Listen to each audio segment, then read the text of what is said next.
Hey, Sam. Hey, Bev. What you drinking?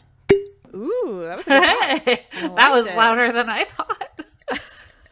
It like surprised my ears. I was like, Hopefully, it doesn't make listeners like pee themselves or something. yeah. I mean, I'll definitely turn the volume down on that if it does that while I'm editing. So don't worry, listener. You will Okay. not pee yourself listening to that noise, even if it sounded like it while I was editing. So So, what are you drinking? I'm drinking a lemon blueberry shandy by Six Sense Brewing Company. So I went back to the summer beers again and took a picture of it by a pumpkin because I'm clearly confused and I don't know what I want. Don't ask me where I want to go to dinner tonight. I'll just tell you I don't care. But deep down, you really do. But deep down, I really do. And all of your suggestions, I'm going to say no to.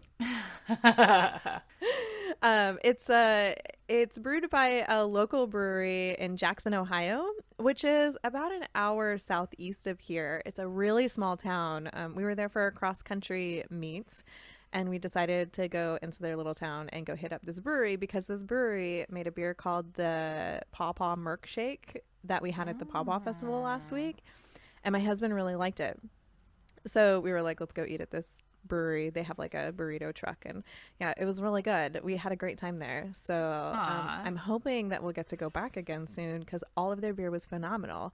And in fact, if I could give anybody a word of advice, if anybody's able to go to this brewery or if they do start canning, which I heard a rumor that they were going to start canning next month, you want to get the Merc juice. It's an IPA, which is normally not my style of beer, but I'm telling you, the Merc Juice was the best beer I've ever had in my entire life. And I've drank a lot of beer.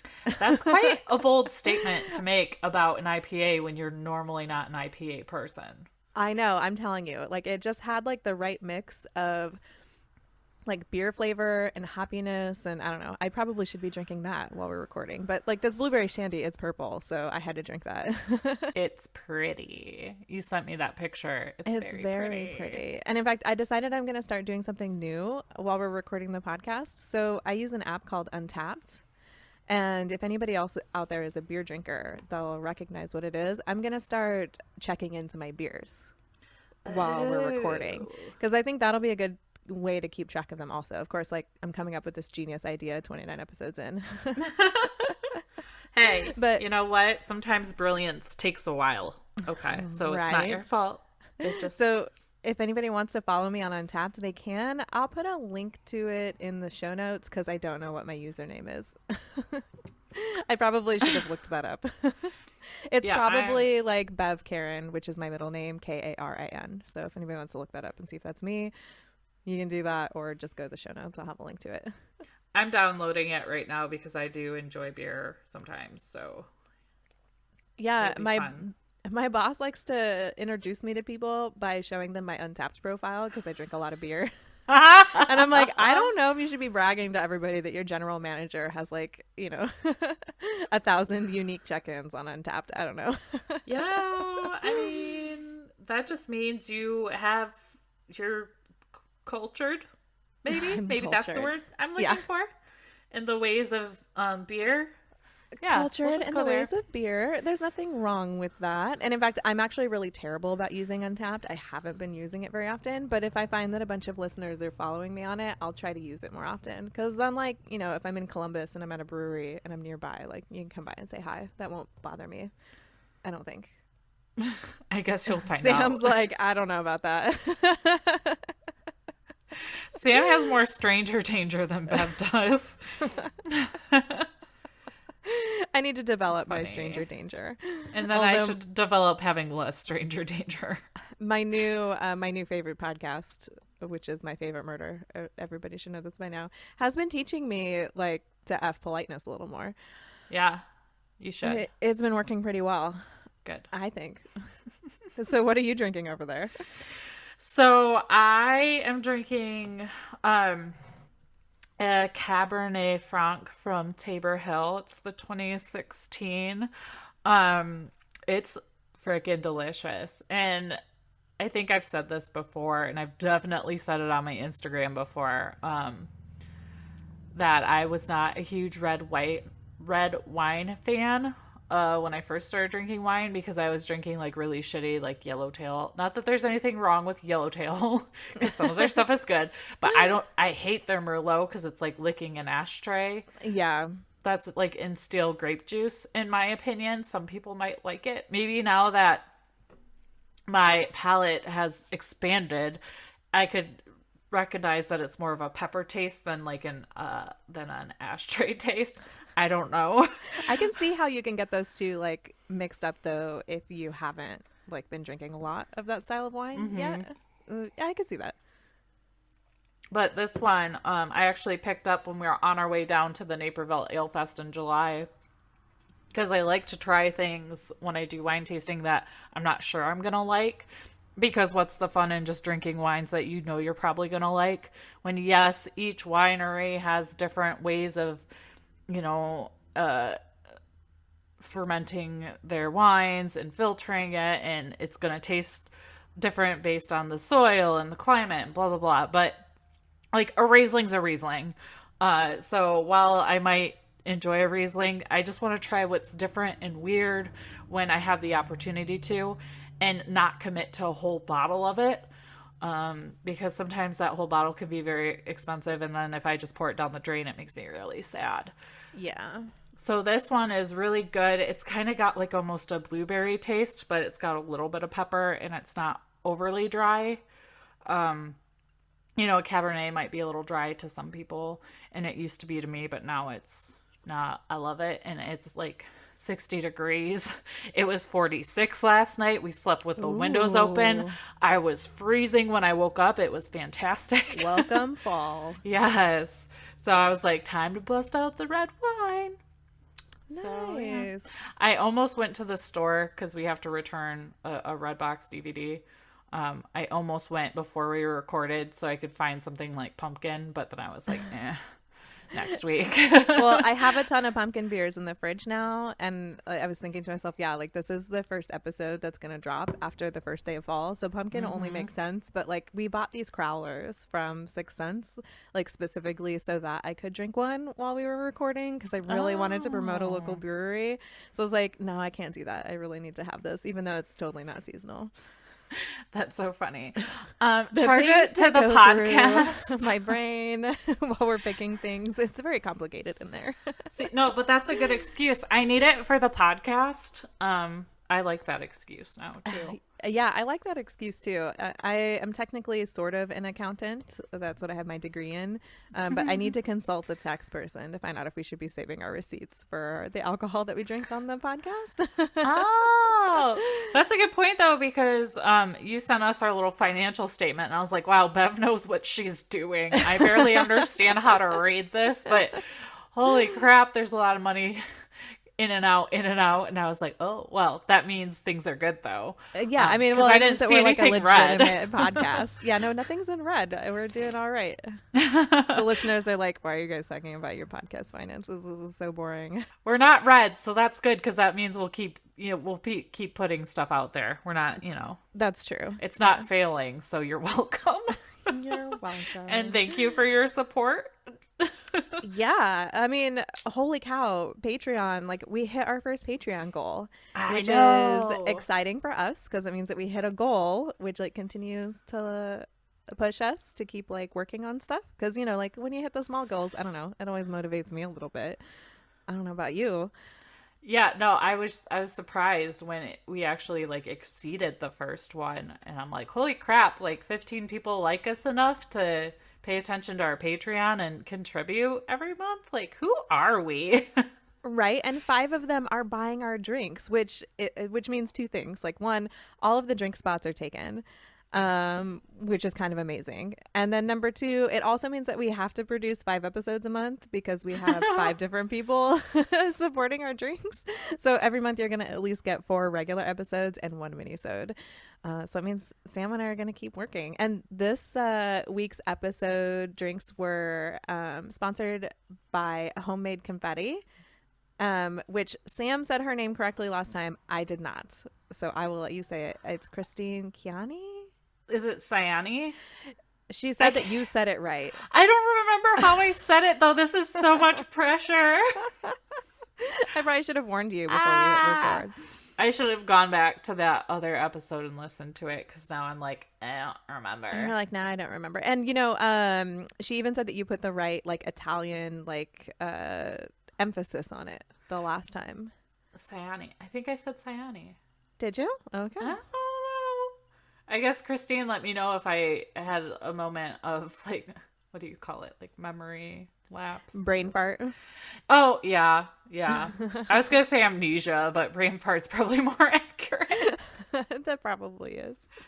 So cheers, lady. Yeah, Thanks thank for you. sponsoring our drinks. We really appreciate it. And we appreciate everybody that listens and sponsors on Patreon. So Also, you guys should go follow her because she takes the most beautiful, colorful pictures. And she really does. she really makes me feel inadequate as an Instagrammer. You can just tell, like, they're so well thought out. And it makes me, like, want to up my game. So kudos to you, Christine. Keep Yes. going.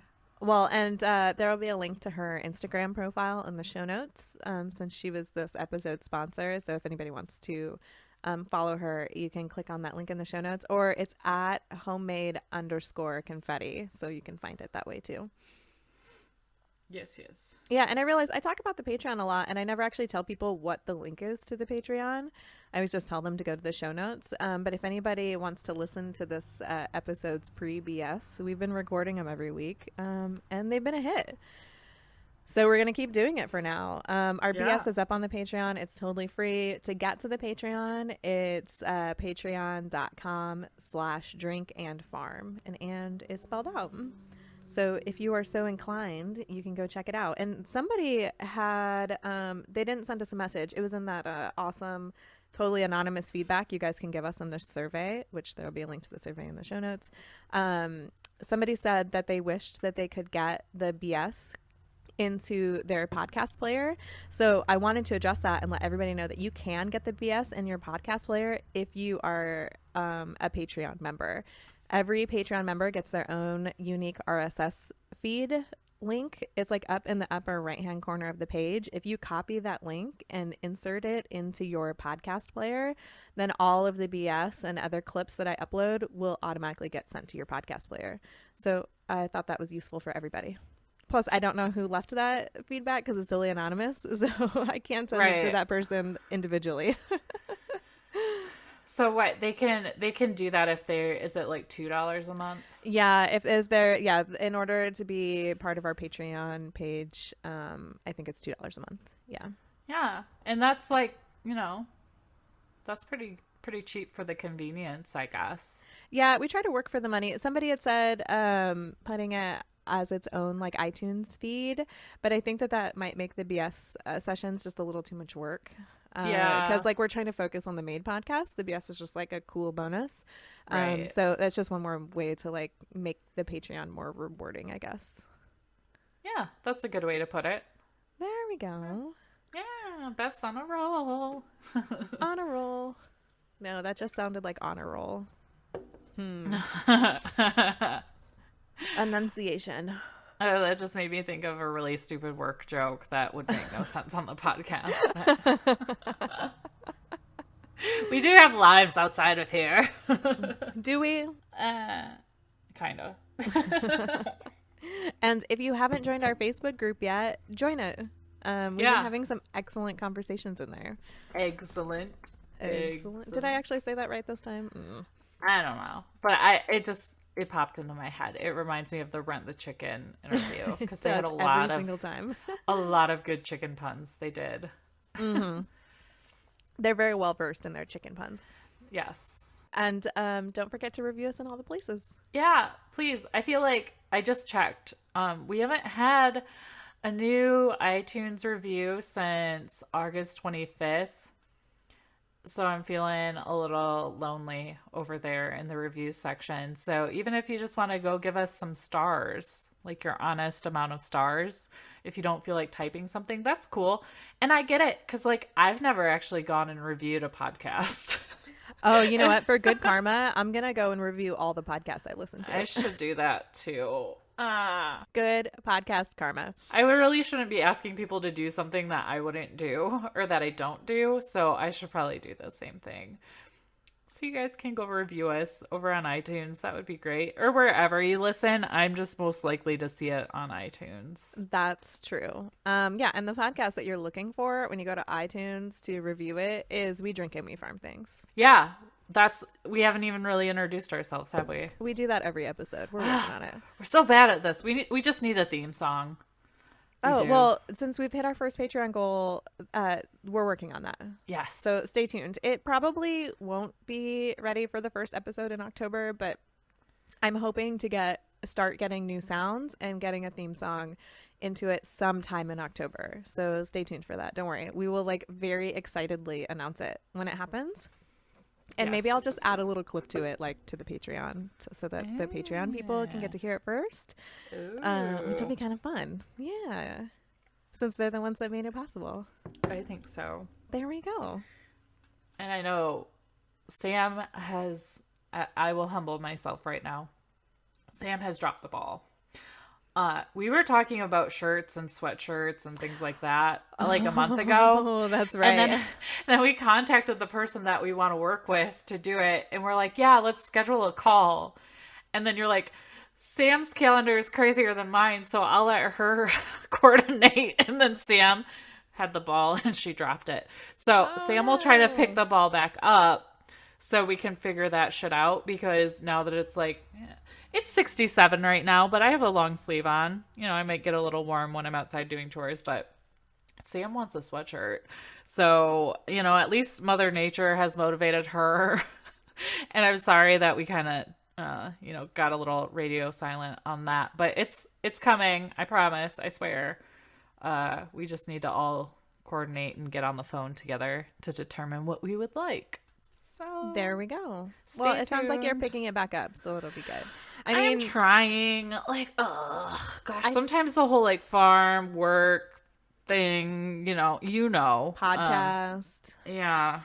It's sometimes my response is to curl up into a little ball under my desk with my wine and just hide. And then Bev puts her arm on top of the desk and then bends down and looks in. And I was like, hey, Sam, get out from under there. I'm no, don't tell me what to do. We have work to do. I just start making goat noises at you ah! That's what my goats do when they're mad at me. They're feed me. But yeah, that's just where Sam's headspace has been lately, but she's going to try because even if it's for selfish reasons, at least everybody else benefits. It's true. I mean, you can't argue with that. Yeah. So hopefully we'll have a little more to tell you by next week. Fingers crossed. And that ends Housekeeping Corner. Do you have any other housekeeping? No, I don't. I don't Okay, think so. good. Hey, Bev, do your chickens stalk the mailman? Yeah, they sure do. And in fact, she's asked me to make them stop pooping on her car. Oh, well, some people pay high dollar for chicken manure, but, I guess as a mail person, I wouldn't really want to deal with that either. Right. They have enough to worry about with all of the free range dogs going on. Yeah. I'm sure most postal workers don't really have to worry about attack chickens, but my chickens get pretty excited when they see the mailman pull up because they think their Honey and Roo box is here. That's right, because every month is Chicken Christmas for my chickens because of the Honey and Roo box. Yeah, I love the Honey and Roo box because not only are there useful things for your flock in the box, but there's also fun presents for us, the chicken keepers, who work so hard to keep our chickens happy. Right, and you can save 10% off your first box when you subscribe using code DRINKANDFARM over at honeyandroo.com. And you get to also save 10% off the whole store once you become a subscriber. And Honey and Roo just launched brand new Honey and Roo branded products like Pectacular Shrimp, Coop Complete Dried Herbs, and an awesome mix of vitamins, electrolytes, and minerals. So make sure you go check them out and take advantage of that discount. But I do have some follow-up from last week. Oh, okay. Yeah, so I was reading the ingredients off of the Pectacular Shrimp treat from Honey and Roo, and I realized that I didn't know what one of the ingredients were, and I didn't know how to pronounce it.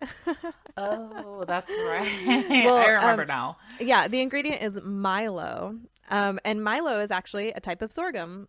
So if you're from the South, you know what sorghum is. But if you're not from the South or you've never been to the South, you might not know what sorghum is. I have no clue what it is until today. You didn't? Oh, until you saw the show No. notes? Yeah, I like totally went like all off and did real research on sorghum. And I'm like, how do you even say it? Like, that was my first thought. So, Oh yeah, no, I Googled it and then I hit like, you know how they have those YouTube channels that are dedicated to pronouncing things right? I had to do that with both Milo and sorghum. So hey, at least you were proactive to say it right the first time. yes. Well, at least during my follow up, like while I'm going to tell you all about it. So I think sorghum is a super interesting crop because it's kind of like it's not like from like a genus standpoint, but it's kind of like a mix between wheat and corn. And it can kind of fill like both of their needs. It's like a 4,000-year-old crop that is originally grown like in really arid places or places where there's a lot of drought. And it's useful because it's sort of like a cereal grain. So they use it to make cereal, or it can make like a sweet, simple syrup. So it can kind of makes a sorghum syrup, which is sort of like a sweet syrup with a very specific flavor. I couldn't tell you that I know exactly what sorghum tastes like because I can't tell you that I've actually had it. But you can also pop it like popcorn. It can be turned into like an ethanol type fuel. Okay. And it can be cooked up like rice. So you could like make like a risotto with it. I don't know. I think sorghum is super interesting. People from the South are like rolling their eyes and they're like, how have you not heard of sorghum? And we're just like, whatever. And we're over here going, how have we not heard of this super cool crop?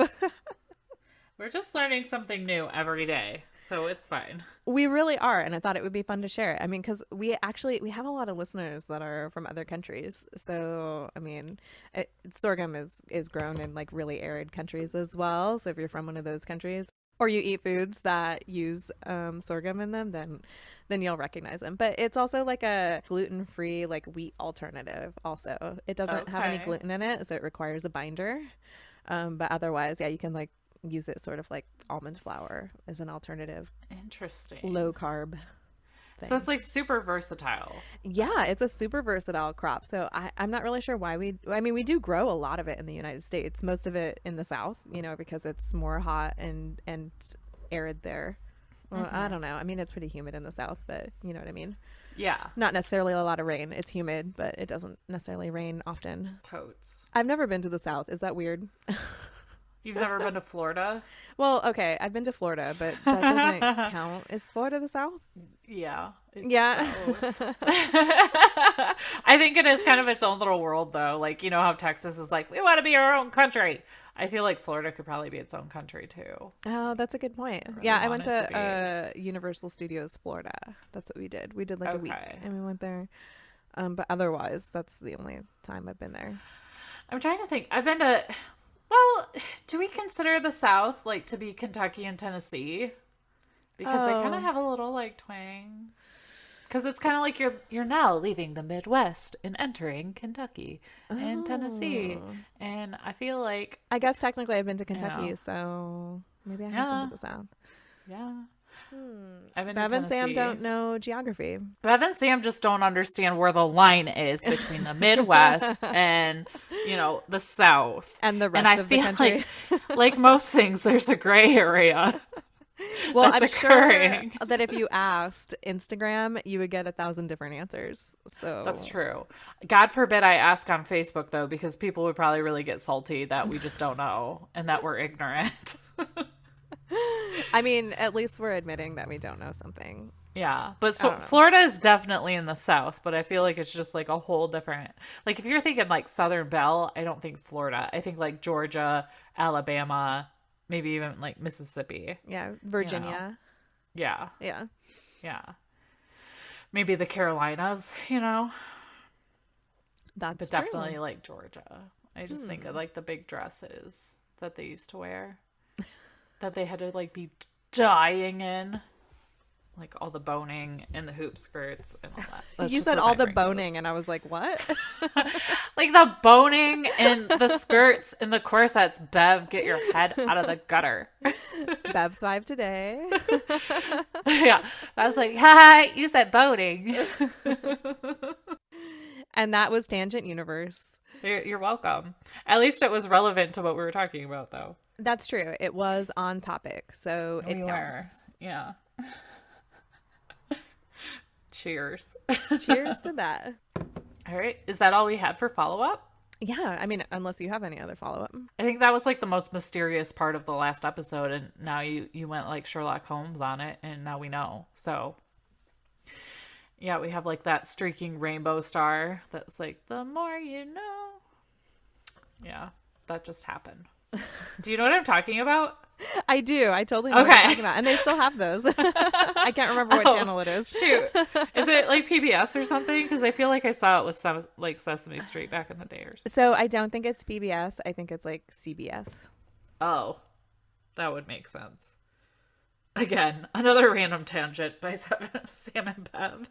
It's NBC. Oh, it's NBC. Oh, I was close. These PSAs are broadcast occasionally during NBC's network programming. Okay, I'm done. I'm going to put the Google down. And now we're going to talk about farming. Yes, for real. So what's new on your farm, Bev? So we harvested so many pumpkins. 18. I was going to say, I meant to count them and I forgot to, but nope, I see in my notes that I did count them. And it was 18 pumpkins, which is kind of crazy. Yeah, Jared's like, we need to like start a pumpkin patch next year. I was like, oh, wouldn't that be fun though, to like put them out by the road and like kind parishioners leave you money? Oh, that's actually not a bad idea. Maybe I will think about that. Because growing and harvesting pumpkins was super fun. Now, I didn't grow my pumpkins intentionally. What they are is they were the rotting pumpkins from last year that we never carved or fed to the chickens. They started like kind of disintegrating in the garage. Yeah. So we used the snow shovel and we scooped them up and we threw them in the compost pile because I was like, well, I mean, they're compost, so that's what we're going to do with them. Well, they sprouted and they turned into pumpkin plants. And we ended up with enough pumpkin plants that we got 18 pumpkins, and there's like at least 6 more on the vine still out there. Wow. Yeah, so we're gonna still have more pumpkins, and the plant is still covered in flowers also, like the parts of the vines that haven't died off yet. So I don't know if we're gonna get any more pumpkins. It seems kind of late in the season for them to turn into baby pumpkins at this point, pollination and all that. Yeah. It's been kind of windy and cold and rainy around here, and the pollinators don't seem to be out when the conditions aren't that favorable. So that's probably all of them. But I wish I could give people tips on how to grow pumpkins because it was super fun. But the best advice I can give you is just throw a rotting pumpkin in a compost pile and they'll take over. I mean, that's what I'm going to do now next year because that sounds pretty low maintenance to me. Yeah, it really was. The hardest part was that the vines kept creeping into where like the grass is. So my husband had to keep like cutting short the area that he mowed. So now it's like really jungly out there. Oh no. But as soon as we pull the rest of the vines, we'll pull it all out. We're going to take a tractor down there to turn the compost because there's still some compost under it. And like I kicked through it yesterday while we were harvesting, and it's totally breaking down under there. So we're gonna build some garden beds this afternoon, and I think we'll use the tractor to scoop some of that up and throw some of it in the bottom of the garden beds too, so it can continue to break down in there. That'll be fun. Yeah, that will be fun. I mean, compost is just like so useful for so many things, and it helps me waste less things because at least that turns it back into good dirt. So yeah, and I mean, I'm sure alcohol will be involved, right? Maybe a beer. Oh yeah, while we're building our garden beds. Yeah, we're gonna have a Sunday fun day today. Which you talked about a little bit over on the BS session. I did. That is right. But one of the hardest parts about having pumpkins around was like my husband and I were like, we don't know anything about these. Like, when are we supposed to pick them? So all year, well, not year, but all season, we've been looking at them. We're like, are they ready yet? They're like pretty big and orange. Are they ready yet? It's when the vines all die around them. That's when they're ready. So like, the big stem turns like sort of a shade of brown, and then all the vines around them are dead. We use the loppers just to cut the vines off because they're really spiky and kind of sharp, and they didn't feel so good on your hands. But otherwise, then we just picked them up and loaded them in the back of the utility vehicle. And now they're all over the porch. We went and delivered some to the neighbors, and we're going to bring some to his family next week. So we're like, what are we going to do with all these pumpkins? Yeah, I'm having my parents bring me pumpkins next weekend because they too had quite the harvest. Oh, nice.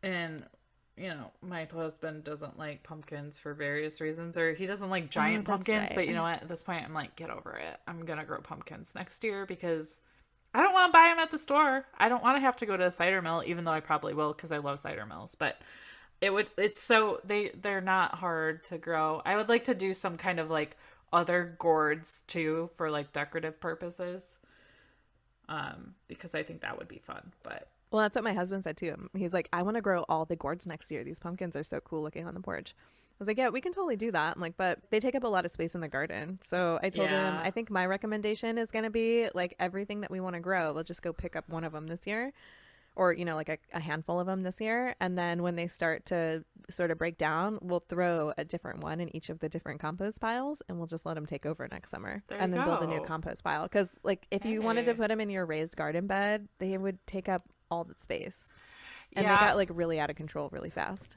I think I think where my brain's going, and I don't know if this would work, so you can tell me what you think. So my husband, back in our back acreage, which is kind of like a jungle, we mow paths. Um, he like mowed down and killed like this big area that eventually like planted some new stuff to attract deer later. Oh, It's yeah. like he's gonna set up a little blind back there. Um, I could grow something back in that area because I don't care how big and crazy it gets, Yeah, you and totally it's already could. like cleared, but I don't know if it'll work or not, or if the deer will just come eat all my stuff. Well, They might do that. the deer haven't bothered our pumpkins, and honestly, the deer haven't bothered quite as many things as I thought they were going to. Hmm.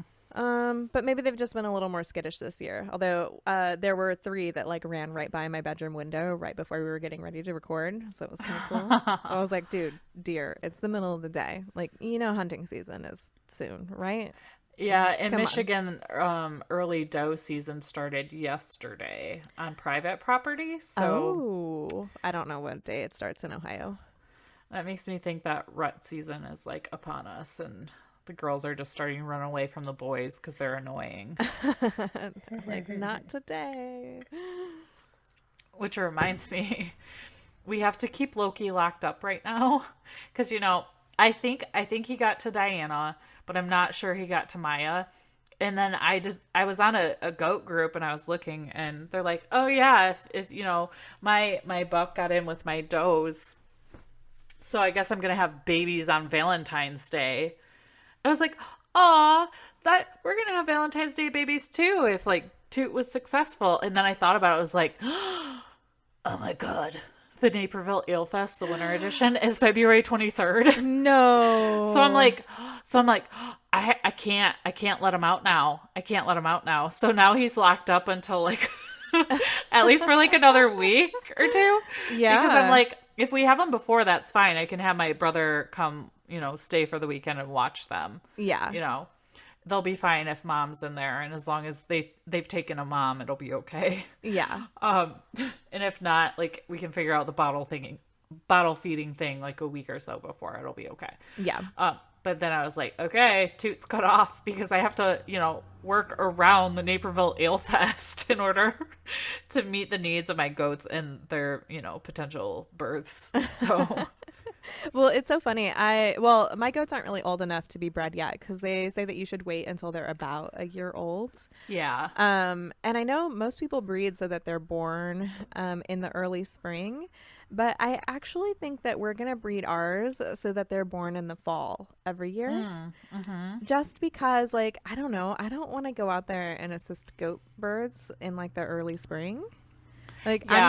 not really breeding like for. I guess if you're breeding for 4-H kids, it makes sense because you want them to get their project before the Yeah. fair so that they can raise it in the right amount of time before the fair. But I think most of our goats are going to end up being pets. Like the most of the goat kids are going to end up being pets. Mm-hmm. So I think for now, I'm going to try to breed them so they're born in the fall. Plus, like, we're around in the fall anyways because it's like, football season and back to school. And it just like, plus then they'll be pregnant over the summer. So I'll be drying them up over the summer. So we won't be here. Like, we can go on vacations and stuff and not have to worry about milking. I Right. don't know. There's like so many things that you have to kind of think about when you're getting Mm-hmm. ready to have an animal that requires like, you can't skip the milking. Like that's not an Right. option. You can't be like, nope, I'm hungover this morning. I can't milk. Yeah. No. Or I want to go out with my friends tonight, so I'm not going to milk tonight. Like Yep. Nope. It's a whole thing. there's a lot of planning. Yes, there is.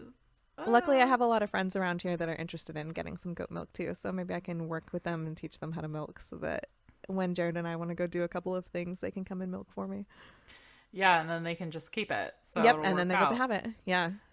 I have people that are really interested in like the soap and cheese. So I'll probably have to figure out how to do that. Oh, yeah. But we shall see. Sam will have to get a little crafty.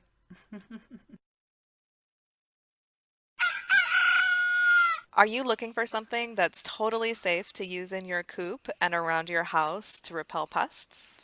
Well, we have discovered the most amazing product called First Saturday Lime, and it is safe to use around your fur, feather, and human babies, around your home, and in, like Bev said, in your chicken coops, stables, and barns. And we actually even use it in our duck ponds. And by ponds, I mean pools because we're cheap like that.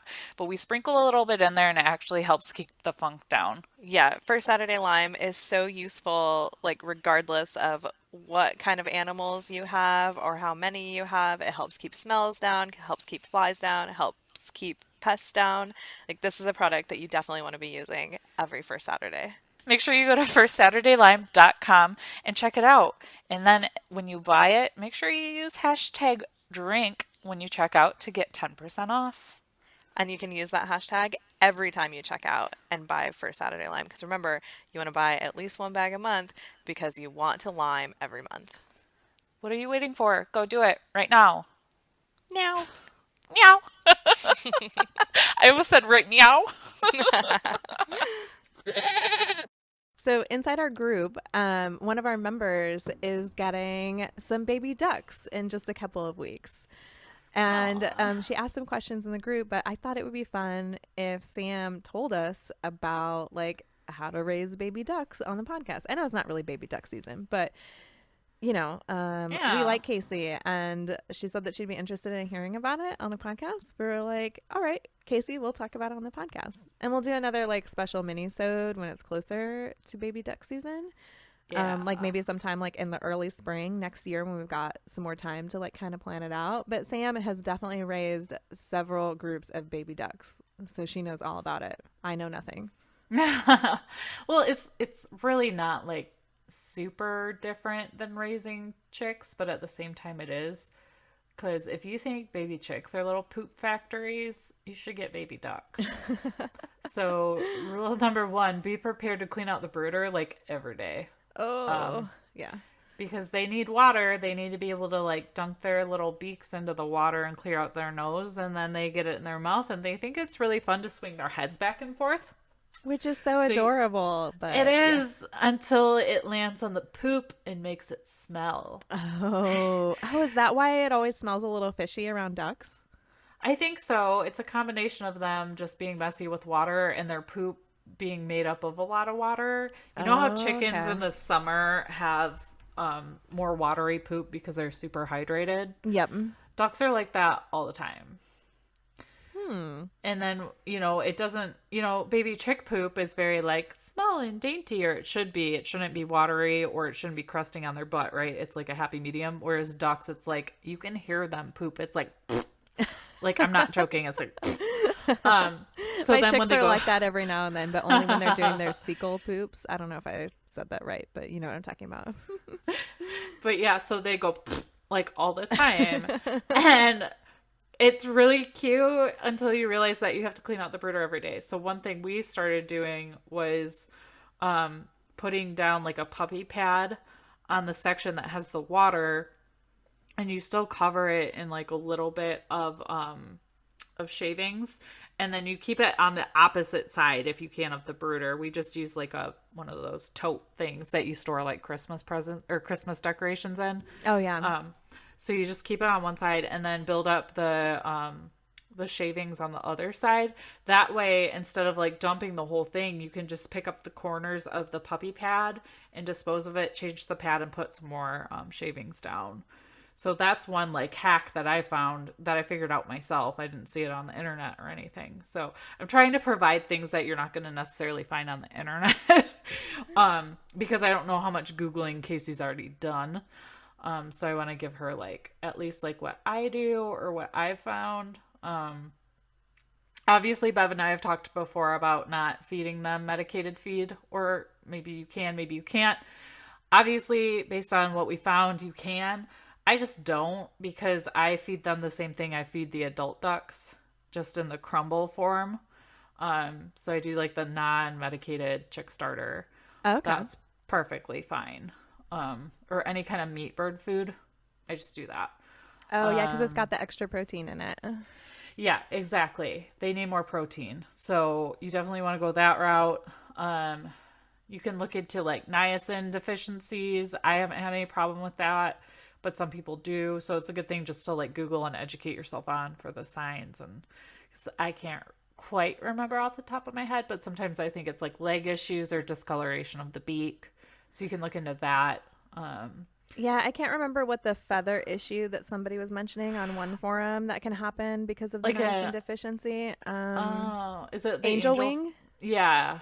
Yeah, so that can happen, but that's an easy fix with some vet wrap and Okay. some stuff like that. I haven't had that issue. I know Country Fried Tina did. Shannon, who we interviewed a couple weeks ago, for the Merrick's thing, but she's a good resource if you end up having an issue with that. Because she did come to me and I was like, I'm sorry, I've never even heard of it until today. What else? Oh, always keep electrolytes and probiotics on hand, but that's just for any kind of poultry, in my opinion. You just want to have it on hand at all times so you're not like going like racing to TSC at like 7:45 because they're going to close at 8 and you're freaking out.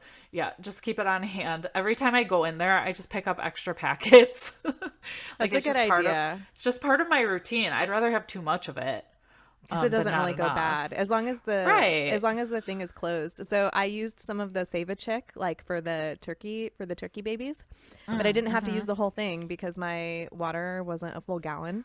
Yeah. So I saved the other half of the package and then I went to use it for my chicks the other day. And it had turned into like a goop because the package was open and it's been so humid. I was like, oh, darn it. So I had to throw it out and open another one. That's so funny. Because I've done the same thing too, where I've like kept it on my windowsill and then opened it and I was like, ugh, Ugh. You're like, ew, this can't use smells that. bad. Yeah, no, I can't use that once it's wet. And then like Save a Check is like between $2 and $3. So it's not a ton, but to some people that's a lot of money. So there are Yeah. other ways you can look at. Like I also have one that's like in a container that looks like a pill bottle. Oh, okay. So as long as you keep it dry, That's all it'll that be matters. okay. I've Yeah. seen some recipes for some homemade electrolytes and probiotics for chickens and ducks, but I've never made Yeah. any of them. The only thing I've ever really done is like a sugar water if I don't have electrolytes, like if it's late at night and they need a little boost to get over the hump of something. I've done warm sugar water. Oh, yeah. I can't remember the ratio off the top of my head because I have to Google it every single time. Right. My brain is Um, like out of room for some knowledge. Yeah. Just like somebody was asking about Thailand 50 yesterday, and I was like, I don't You're like, I can't remember. remember. Yeah. I know it's just like a tiny bit, but I don't like know how big their birds are. So it's like I don't want to give false information. So it's like, Google it. So I'm not, if they're wrong, it's not me being wrong, at least, I guess. Yeah. What I usually do is I Google, and if like 3 people are saying it from 3 different sources, I feel pretty good about it. That's kind of my rule of thumb when I'm in a pinch. Oh, that's a good Google rule of thumb. Yeah, because sometimes I'll read something and I'm like, there's no freaking way that that's right. And then sure enough, like I'll keep reading other things and like everybody's saying the exact opposite. I was like, yeah, that person must have had like a really unique experience or they're just not remembering it quite right because like our brains are super fallible. Yeah, absolutely. And sometimes, people can only do the best they can do in that situation with the information they've had. I think we've said something similar to that before. So just because it worked for them that one time doesn't mean it's right for everybody. But yeah, that's kind of my general rule of thumb is to, and maybe it's just because I like research and writing papers. So like I know the value of having multiple sources confirming like what you think is true. Another thing you're gonna need is a heat lamp. You'll want to start out the heat lamp warming the area before you get them and they arrive. Like for even my pet chicken order, I warmed it like a day before, mostly because I was just really excited. It probably doesn't take that long to heat it up, but you want to have it warm for them. And the red bulb is what you should go with because it'll ease stress. Oh, I only do red bulbs for my ducks? poultry. Oh, for all of your Just poultry? for my poultry, because for chicks, if they see red, they'll peck at it. If they see red Oh, outside of other colors, they'll peck at it. So that's why I do red for my chicks. So if they have like a little pasty butt and I clean them up, but maybe the blow dryer doesn't dry it all the way. If they see that exposed flesh, they're gonna pick at their vent. yeah. So obviously you want to try to get it, dried all the way, but sometimes it just takes a little longer for that fluff to fluff back up. So I always just do a rub bulb for that reason. Because when But everything has a shade of red over it, they can't recognize the red and they won't pick on each exactly. other or themselves. That's a good idea. We had talked about the difference between the red bulb and the white bulb. I don't remember what episode it was, but we learned that, yeah, I was doing this for my tortoise. The red bulb was for at night because it doesn't mess with like the circadian rhythms. And then the white bulb is for during the day because it like mimics daylight. Now, I'm a terrible chick mom and I haven't been changing the light out. But now they're 6 weeks and they don't even need it anymore. So They don't care. It's no, fine. they I seem to always be just do fine. red, But and there's a window, so they figure it out. yeah. Yeah, see, my chicks are in the barn, so like there are windows in Oh, there, but it doesn't get in there very well. So I flip on the barn light that's over their stall so that they have okay. daylight during the day, and then I turn it off at night so that it's just their warming lamp at night. But Oh, there you go. yeah, Then you also have the option of those like almost little like heating pad looking things too. oh yeah, like the Brincia warmers, or like the there's the one that is for cold-blooded animals. What are they called? Like lizards and things. Reptiles. Reptiles, like a reptile heat rock. Yeah, yeah, there are like chicken specific ones that are like they're almost they're not metal, but they're like just a thick mat that you can't bend Oh, and you okay. can put it under the shavings. I did that for the call ducks when they're outside and I was still a little concerned that it might be too warm. I didn't want a heat lamp in there Oh, too 'cause it cold was when like, you were afraid it oh, was too yeah, cold. that's what I Okay. meant. Yeah, I was afraid it'd be too cold, so I used the little heat mat because the way like their enclosure's built, the heat lamp was like too close Yeah. to them, and I didn't want them to like knock into it and break it and set something on fire, or just them break it and go through the night being really cold. Um, those are definitely worth the investment, and I would like to move away from heat lamps, but it's expensive. So maybe if we're sponsored and they send us free ones, I will. But for now, like I do the heat lamp thing, and sometimes that's a little controversial, and sometimes you'll be shamed on the internet.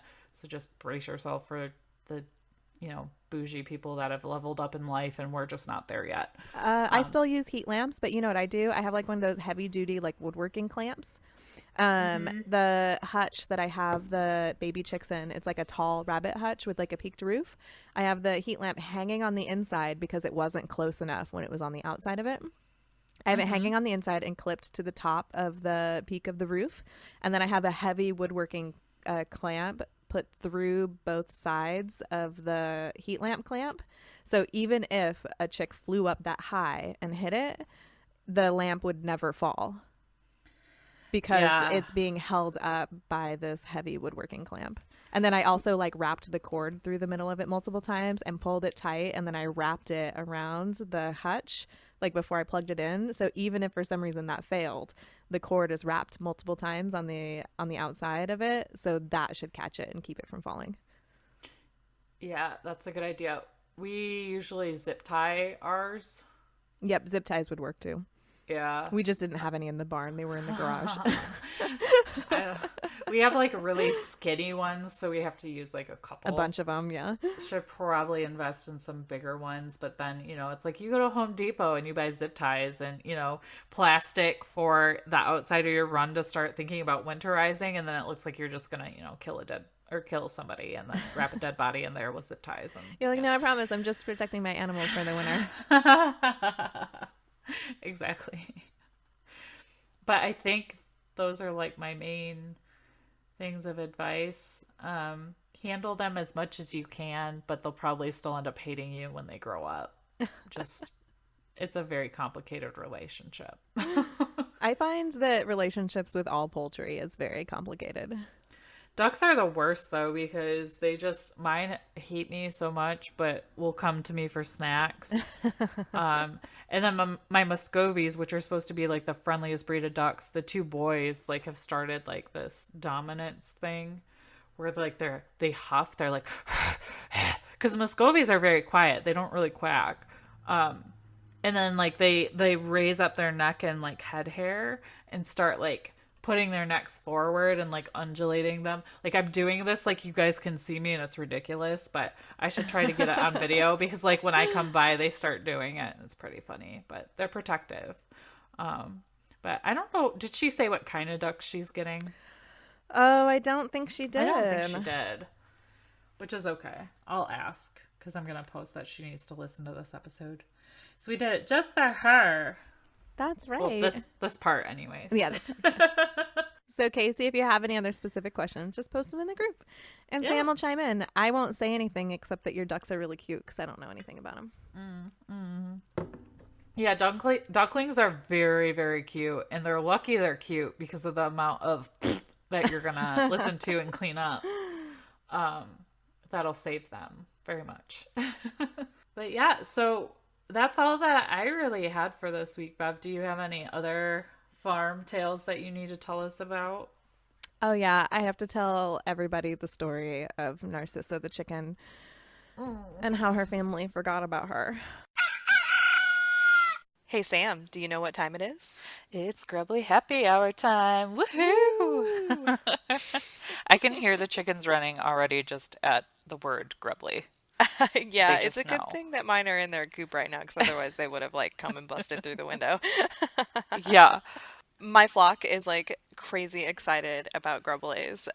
So if you don't know what grubblies are black soldier fly. So they're like an alternative treat to mealworms because, like most mealworms are grown in China. I almost said made in China, but like worms aren't made, Well, right? technically, they might be made in China when they're little squiggly, parasite, gross looking things. Yeah. Yeah, but Grubblies are made in America. And I especially love that they are sustainable because every pound of Grubblies you purchase equals 10 pounds of food waste that's been diverted from landfills and it offsets 7 pounds of carbon dioxide. So I'm not really good at math, but Grubblies just both sent us the trig tank, which is like 5 pounds of Grubblies. And so that's a lot of good for the environment just from those two tanks. Oh yeah, and when you order the 1 pound bags, those bags that the grubblies come in, those are compostable. So compostable. Why do I have so much trouble with that word? I don't know. Compostable? Yeah. Compostable? Yeah, Yeah. you put it in your composter and it turns it into yummy dirt for your garden. There you go. Yay! Circle of life. Woohoo! I like And it. I'm totally planning on using that tub to store like feed and things like that to keep the bugs out. So that tub will not be wasted because it's Oh glorious. yeah, no. It's way too handy of a tub. And when you give your flock grubblies as a treat, you're also giving them like a really nutritious treat because it's really high in calcium, which helps like create stronger eggshells and healthier yolks and all of that good stuff. So it's a treat you can give to your chickens and feel really good about. Yeah, and there's a ton of protein in there, so it's good for their feathers, especially when they're molting and they're feeling super awkward about themselves and want to eat their feelings a little bit. It's something you can give them in Grubblies are good a good thing for conscience. that. Yes. So grubblies are love. Yes. And because we love you guys and Grubbly loves you guys, we can offer you a coupon code for 20% off. Use code WINE20, WINE 20 at checkout and you'll get 20% off. Woohoo! Yes. I posted it on Instagram. So there's like an abbreviated version of the story on Instagram, but I'll tell it here. And it's not super long. I gave myself bullet points so that I didn't miss any of the points. Because I don't know, I felt like it was an important one to share. Because it was just like, it was a back to basics moment that like my whole family failed on all at the same time. And I'm like, how is it possible that all of us failed on this at the exact same time? So what happened is we've been putting the chickens inside the goat pasture because I was free ranging them, but they have literally taken every speck of mulch that we have on the property and thrown it in the grass, which kills the grass under it Yeah. and removes the mulch from the trees and the flower beds so that then I get weeds. They've also like jumped into the fall garden and tried to like tear that up, and they've jumped into my flower beds and they have turned those into dust baths, but like the flowers are still blooming. And I'm like, come on, chickens, like you guys are some destructive little bitches. Like, where can I put you Yeah. where you can be safe and still enjoy your free ranging time and like everything else doesn't have to suffer because of it? So my genius idea was to put them in the goat pasture because we've got the goat fencing. The chickens can't get through it, and it's tall enough that our chickens can't fly over it.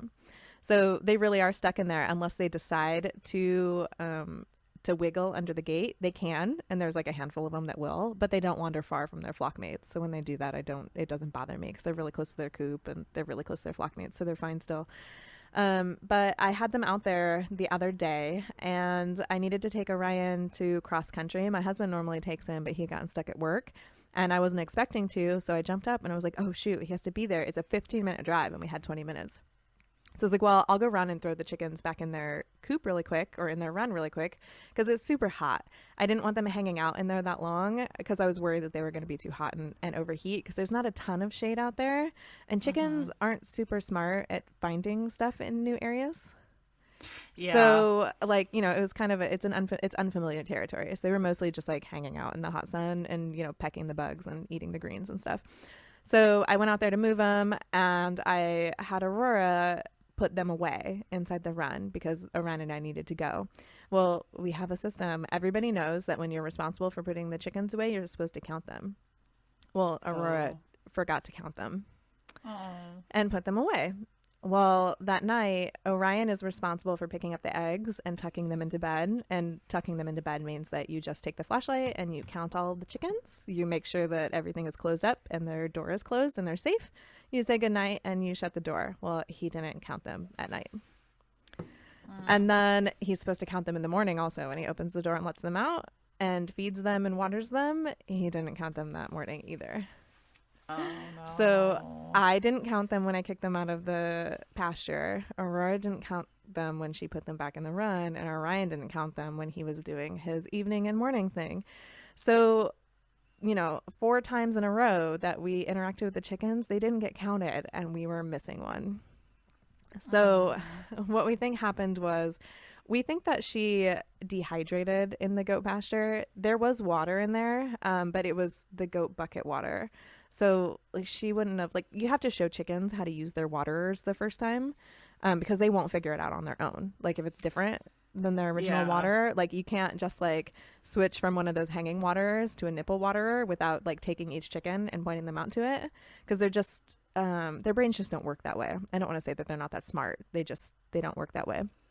And in fact, what's so terrible too is this chicken would have totally fit under the fence and been able, like, under the gate and go run to her coop. But her instinct was to go to her coop at night. So she just walked up to the fence across from her coop and sat there and died. Yeah, it was really awful. Like when we found her, I was like, how is this possible? She is 5 feet from her coop door. Like, or maybe it's 10 feet. I'm probably exaggerating a little bit. I'm like, my husband went in and had watered the goats that night. So he had walked into their goat pasture after the chickens had been taken out and he didn't see her there. I had put the goats in there the next morning and I didn't see her there. And I was just like, oh, this is just like such a terrible feeling, because like we failed that chicken on so many levels.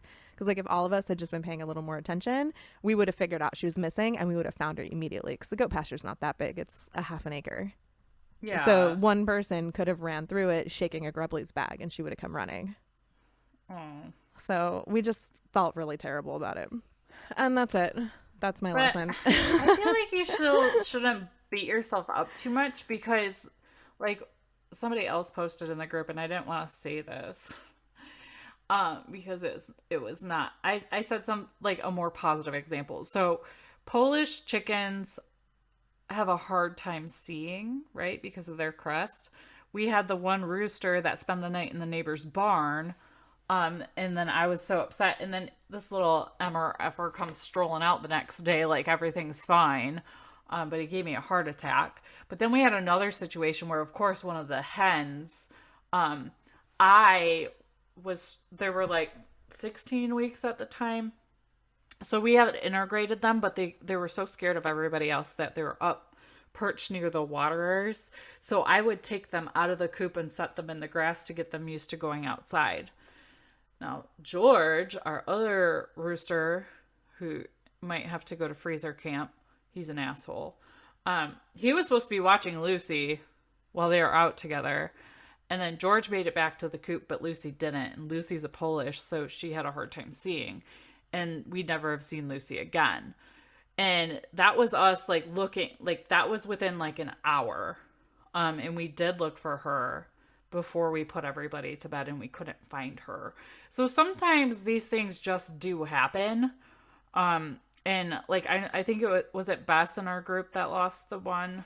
I think it was Bess. It wasn't. Was it somebody else? It was somebody else.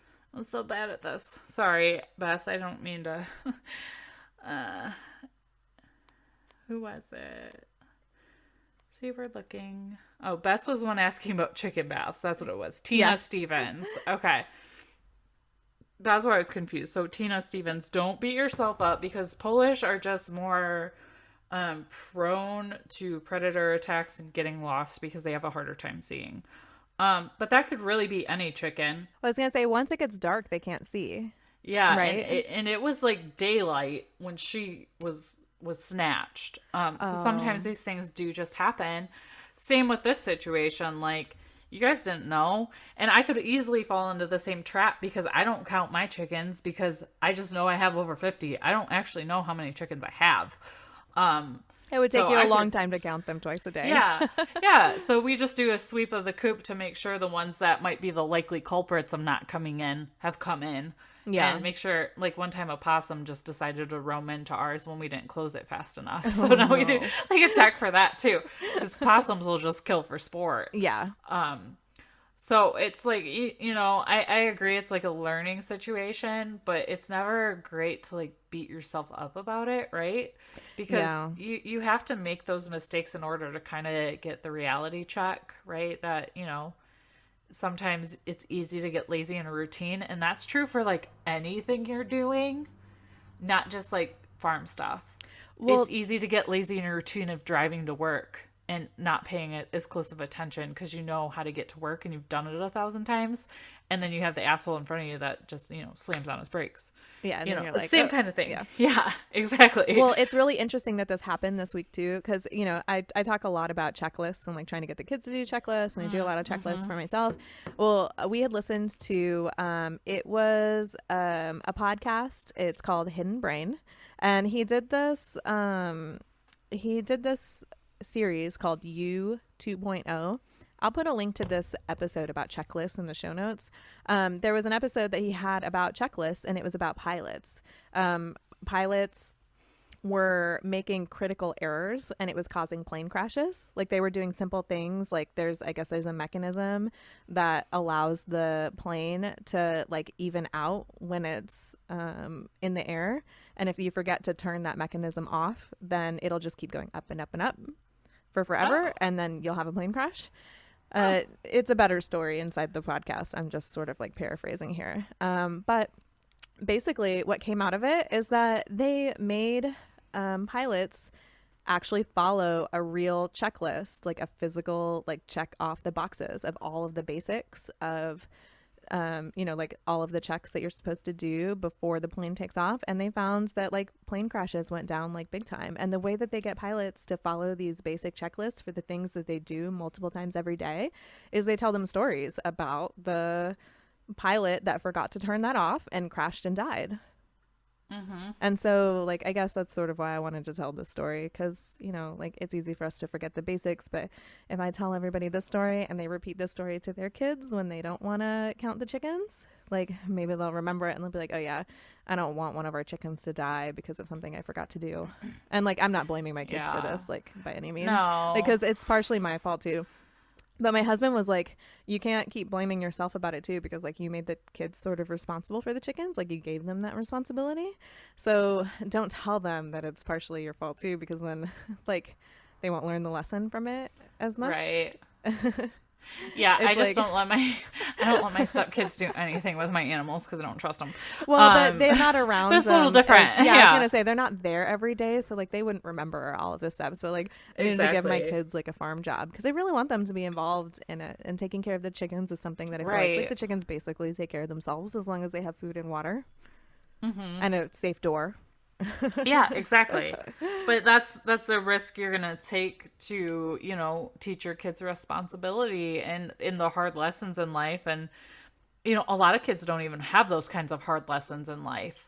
And that's So- true. Yeah, the kids felt so- awful. Like poor Aurora was bawling, and I was like, "Well," Oh. I was like, "It's not." I was like, "It's not like all your fault," because she was there when we found it, and she was acting like it wasn't that big of a deal at first. And I was like, "No, like this was our fault. Like, so this matters. Yeah. It's not like she just died of a health concern that we couldn't do anything about." Like, Right.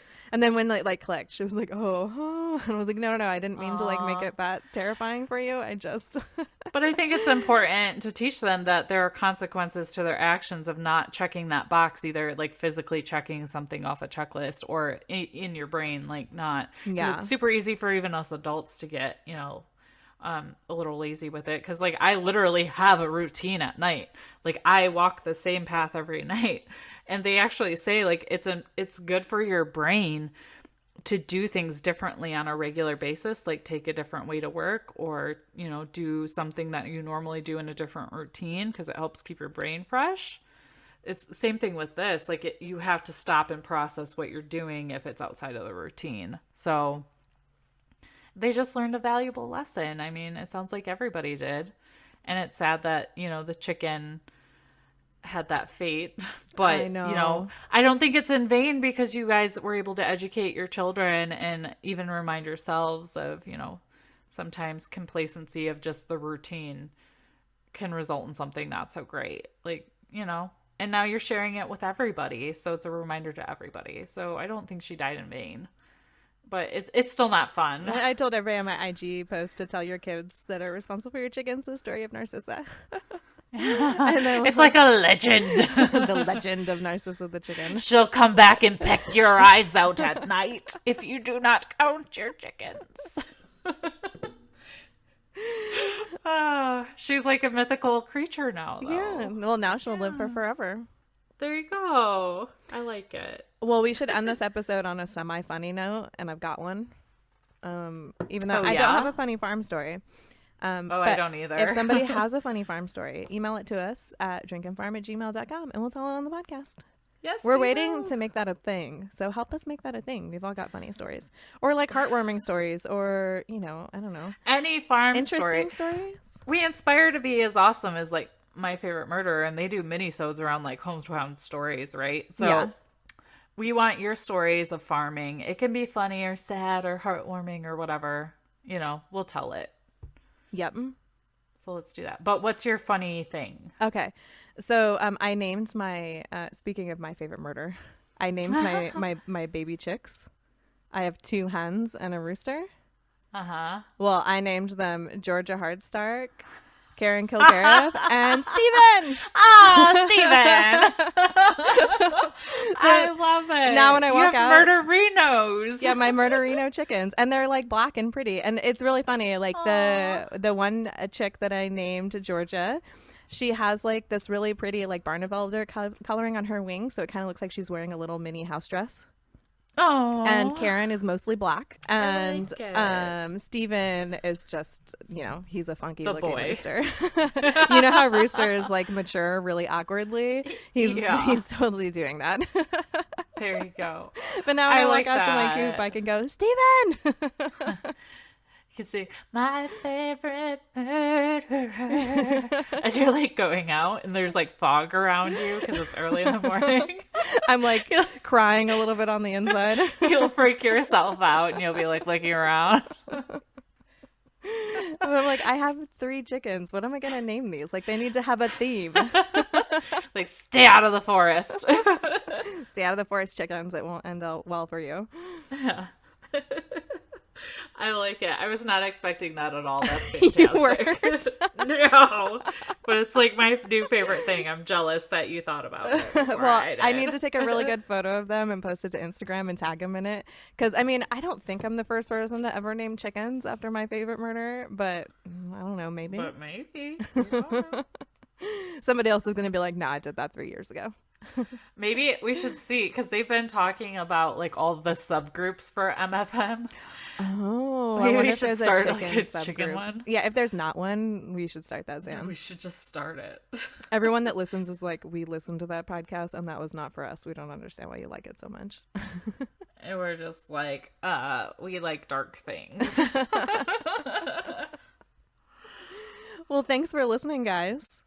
Yeah, we drink and we farm things, and you can find us over on the Instagram at Drink and Farm, and use hashtag Drink and Farm, and we will feature one on Tuesday and one on Thursday. We don't really have any rules about this hashtag other than drink and farm safely.